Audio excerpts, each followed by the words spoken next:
Raise your hand if you feel most loved when someone takes something off your to-do list. Raise your hand. When you walk in the house and see the dishwasher is unloaded. Oh, that's the best feeling. The best feeling. Or you've been putting off, like calling the plumber only to get a text from your spouse saying the plumber will be there on Thursday. If that makes you smile, then you might have the love language of acts of service. But how do you know for sure? How do you know if your spouse has it? And if they do, what are some practical ways to show them just how much you love and appreciate them on a daily basis? We're Chris and Megan. Welcome to No Small Life, where we talk about life and love from a practical and biblical perspective.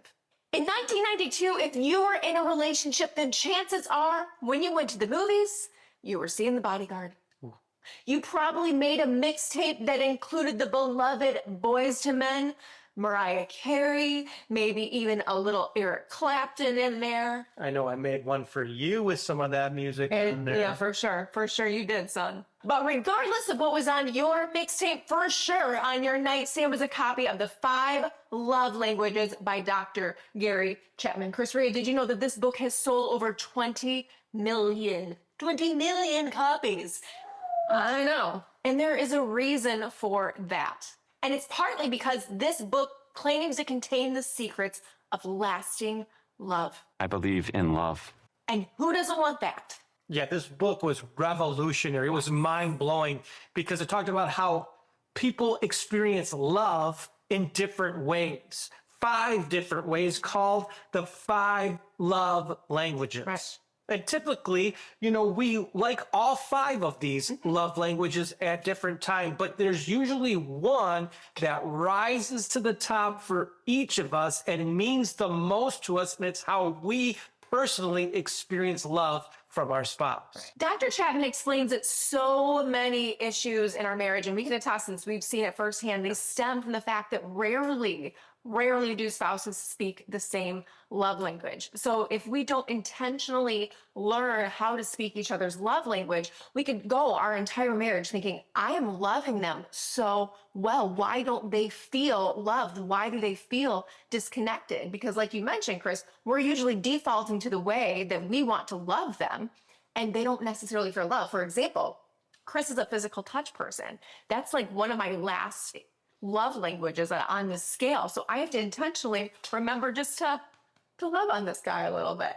It is the easiest love language. I mean, for you. And Megan's happens to be words of affirmation, which there's 5 of them. There's words of affirmation, quality time, physical touch, acts of service, and receiving gifts. And we're going to take time breaking down each one of these love language in a series of videos, and specifically how to love your spouse through each of these love languages. But wait, hold the phone, Megan. How do I know what love language I am or what love language my spouse is? Is my marriage doomed unless I know, friend? Stay tuned. We're going to show you exactly how to discover that at the end. We're going to break it down. This is me breaking it down. Breaking down the love language. Have you ever struggled to really understand how to show love through acts of service specifically? Some people find it really difficult to express their love through actions instead of words or touch or gestures. Gestures. So what exactly is an act of service, right? Well, at its core, it's someone going out of their way to practically help and support the person that they are caring for. If someone wanted to love with an acts of service love language, they would take initiative to ease some of the responsibilities of that other person. Take some burdens off of their plate, help them feel safe and loved and lighter, so to speak, in return. It's really taking the words of Paul in Philippians 2 and applying them to your marriage. And it's a way to live out Christ-like love. Philippians 2:3-4 says this: be humble, thinking of others as better than yourselves. Don't look only to your own interests, but take an interest in others too. Acts of service can range from, simple tasks like doing dishes or running errands for each other to even more thoughtful gestures like surprising them with their favorite meal or fixing something that has been on their to-do list for a long time. What's my favorite meal? Tacos. And yours is any kind of fish and vegetable. Give me a roasted veggie. I'm a happy, happy girl.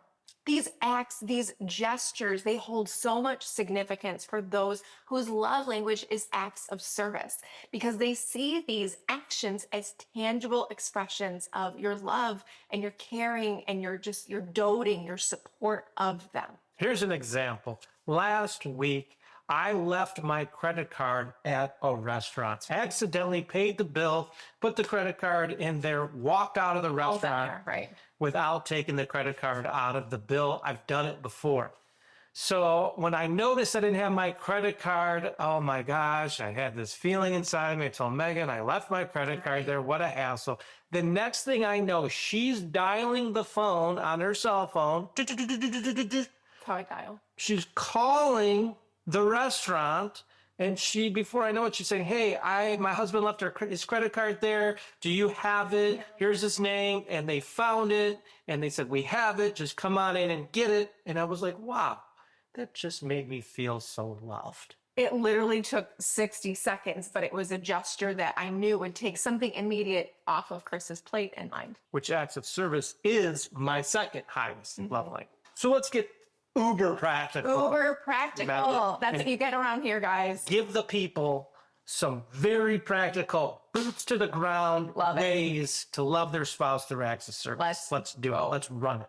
First, notice the little things. Maybe look at their car. Is it due for an oil change? Go take care of it for them. Maybe it's coffee. How do they make their coffee in the morning? What do they put in? How much cream? How much sugar? How do they like it? I know for Megan, when she, back in the day, her favorite Starbucks drink was a sugar-free vanilla soy latte. So I can order that for her and bring it to her. But I've changed, and you know that. She's changed the way she likes her coffee. No more. How dare you? Yeah, she doesn't drink soy. So now it's coffee with almond milk and a little bit of stevia. Winning! I mean, how loved do you feel when I bring you that coffee with a little bit of almond milk and stevia? It is my love language. Come on. I think coffee is the 6th love language, perhaps. Put that in your book, Dr. Chapman. Another simple thing is to take notes on your phone so you can just remember some of these things, right? They mention a favorite food. They mention a hobby they want to get into. Maybe you look for a class for that or a course, a resource for them to get started. What's a chore that your spouse always seems to be doing, but they don't really like doing it? Take that off their plate. For instance, if they're always making the bed, you get up and make the bed for them. If they hate taking out the trash, maybe you step in and take out the trash. If you notice they're always doing something, and maybe they do it because they know they need to do it, but they don't love to do it, jump in, take it off their plate from time to time. Consider doing chores with them. Maybe they have to get through something, but you can make it enjoyable with them. So there's a huge pile of laundry. Throw on some music, fold the laundry together. Maybe if you have to do the dishes, you turn it into a competition. You see how quickly you can get it done. Just make the chores a little bit more fun, and that is going to make them feel really loved too. I think you threw that one in there because I never do the laundry, and now you're hinting that maybe an act of service is to do the laundry with you. I am offended, sir. Do you overhear your spouse talking to someone about wanting to see a movie? Go grab those movie tickets, plan a date night, surprise them. Try to remember specific things. Why not take a peek at their calendar this week? Maybe they have a limited amount of time before their workout in the morning and their first meeting. What if you planned breakfast for them or you had something ready for them to go? It just takes a little mental thing off their list. How am I going to have time to get breakfast too and get out the door? It's so simple and so loving.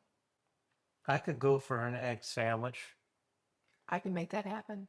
Offer to take something off of their plate. Love this. If you have kids, watch the kids. Give them a relaxing bath or tell them to go do their favorite hobby while you take the kids for a while. Think beyond chores too. Maybe they mentioned wanting to learn a new skill. So you find a class or a resource for them to really help them dive into, ukulele lessons. Ukulele.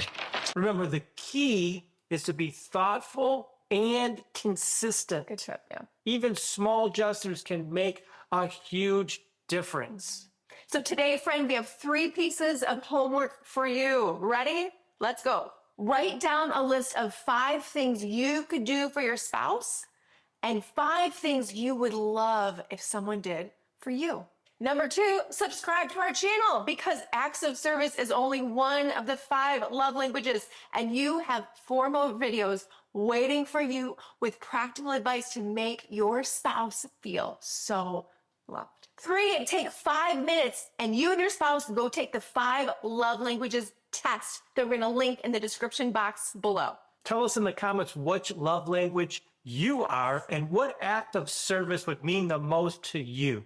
And if you'd like to dive deeper into the 5 love languages, we have an entire video in our membership that takes you through the 5 love languages, gives you the 5 love language test, and gives examples of how to meet those love languages as well. So that's all we have for you today. If you or your spouse has the love language of acts of service, hope this helps you take your love to the next level. So have a great day, everybody. And remember, your life is not small.